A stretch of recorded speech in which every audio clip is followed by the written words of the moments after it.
2021 யார் முதலமைச்சரின் முகம் என்று மக்கள் கிட்ட சொன்னோம். ஸ்டாலின் தான் வராரு அப்படின்ற ஒரு பிரச்சாரத்தை செய்து தான் அவர் முதலமைச்சராக வந்திருக்கார். அதனால் இது ரொம்ப ஜனநாயகத்தை ரொம்ப கேவலப்படுத்துறது. இந்த மாதிரிலாம் நீங்கள் எப்படி முதல்வர் ஆனீங்கன்னு இதை எடப்பாடி பழனிசாமி டெண்டர் விட்டு வாங்கினாருன்னு சொல்ல முடியுமா? தாவேகாவால் சொல்லுதா? அது எப்படி அவர் தேர்ந்தெடுக்கப்பட்டாங்களா? அவர் தேர்தலில் சந்திச்சாரா? டெண்டர் யார், கூவத்தூரில் என்ன நடந்துச்சுன்னு தெரியும்ல, அதை சொல்லுவாரா? அதெல்லாம் கிடையாது. ஏன்னா திமுகவை எதிர்ப்பதற்கு ஒரு காரணம் அது புளித்து போன ரொம்ப கத்தி மங்கி போயிடுச்சு. அந்த மங்கிய கத்தியாக அது இருக்குது. அதனால் இதை தொடர்ந்து பேசுகிறதுனால எந்த களத்துலையும் பாதிப்பு வராதுன்றதை நான் சொல்லிக்கிறேன்.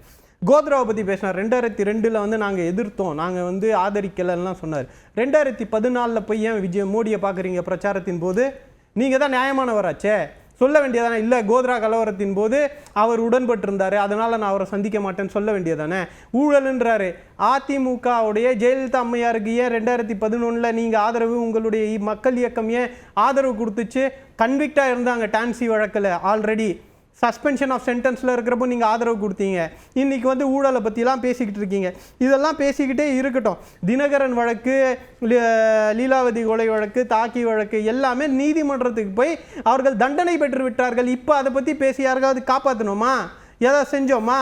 இதெல்லாம் ரொம்ப மேம்போக்கான விமர்சனங்களை இவர்கள் சொல்லிக்கொண்டே இருக்கிறார்கள். அதை பற்றி எனக்கு கவலையே கிடையாது.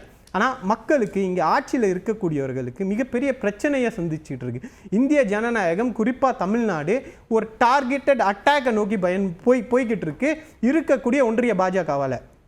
இப்போ 75 ஆண்டுகளாக ஒரு உரிமையாக நாங்கள் பெற்றெடுத்திருக்கின்றோம். பல உரிமைகளை இழந்திருக்கின்றோம். அது எங்கள் ஆட்சியாக இருக்கட்டும், இல்லை அதிமுக ஆட்சியாக இருக்கட்டும். நீங்கள் ஒரு கல்விக்கான நிதி வரல. இன்னைக்கு கடிதத்தில் கொள்கையற்ற கூட்டம் அப்படின்னு யாரை சொல்ல? கொள்கையற்ற கூட்டம்ன்றது எங்கேயுமே தாவேக்கான்னு சொல்லலை. ஆனால் தாவேக்காவுக்கு கோவம் வருது. எங்கேயுமே தாவேக்காவுக்கு கொள்கையற்ற கூட்டம் நாங்கள் அட்ரஸ் பண்ணியிருக்கா? நாங்கள் பல பேரை சொல்கிறோம், அதிமுகவையும் சேர்த்து தான் சொல்கிறோம். ஆனால் இதில் உடனடியாக ரியாக்ட் பண்ணுறது யார்? நீங்கள் பார்த்தீங்க இன்னைக்கு கூட்டத்தில் எவ்வளோ பிரச்சனை, மாநாட்டில் கூட்டத்தில் எவ்வளோ பிரச்சனை. ஆனால் நாங்கள் சேர் கொடுக்கல அப்படின்றாங்க. நீங்கள் அத்தனை சேரை போட்டு உடைச்சா யார் சார் உங்களுக்கு கொடுப்பா? அதுக்கு திமுக எப்படி சார் பொறுப்பாக முடியும்? நீங்கள் மாநாடுக்கு அனுமதி தர்றதில்லை. நாங்கள் ஆட்சியில் இருக்கும்போது கூட எங்களுக்கு கூட்டம் நடத்துவதற்கும் எங்களுக்கு போராட்டம் நடத்துவதற்கும் குறிப்பிட்ட இடங்களில் தான் அனுமதி தரப்படும்.